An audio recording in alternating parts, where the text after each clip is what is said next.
Good morning, it's another day and we are reporting you with another great news. Paris says au revoir to rental e-scooters.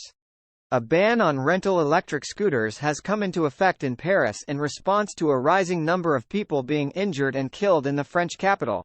Almost 90% of those who took part in April's vote over the issue were in favor of the ban, but fewer than 8% of those eligible turned out to vote. Paris is now one of the first capitals to have outlawed the rented electric vehicles, just 5 years after being one of the first to adopt them.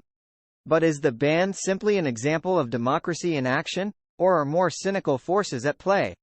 It's not that I'm taking sides. As a cyclist of the traditional variety, I am more than a little peeved by the way electric, personal vehicles, like e-scooters, are crowding out our space. 40 years campaigning for cycle paths, only to be squeezed to the side by a new kind of motorized transport that gets one's goat.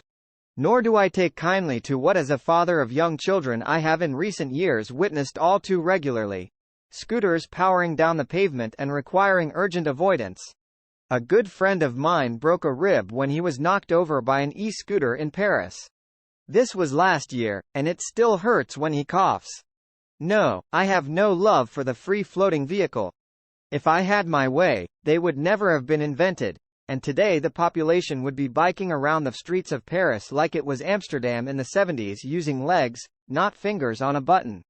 But that does not mean I can't see a stitch up when it's staring me in the face. The mayor of Paris, Anne Hidalgo, is a member of the Socialist Party. That great institution once provided presidents for France, such as François Mitterrand and François Hollande. But in last year's presidential election, when Ms. Hidalgo stood as the socialist candidate, she got 1.75% of the national vote. It was pitiful. Nothing if not dogged, Ms. Hidalgo believes political hills are to be climbed. Needing to find a new cause to show that in Paris at least she still counted as a winner, she lit upon e-scooters. Seemingly forgetting that it was she herself who introduced on-street hiring in 2018, she became overnight the voice of the antis, all those people who find scooters profoundly annoying. Then at the start of this year, she announced her masterstroke: let the voter decide. Personally, she was opposed, but whatever the result of the referendum, she said she would follow the choice of the people. Who can say fairer than that?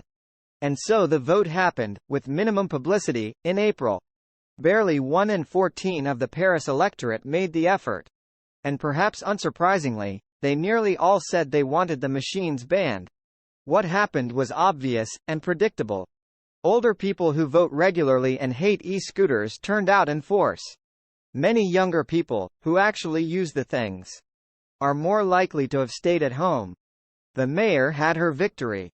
And now the last of the rented scooters have been withdrawn from the street, much to the chagrin of tourists, late-night revelers and, yes, some commuters.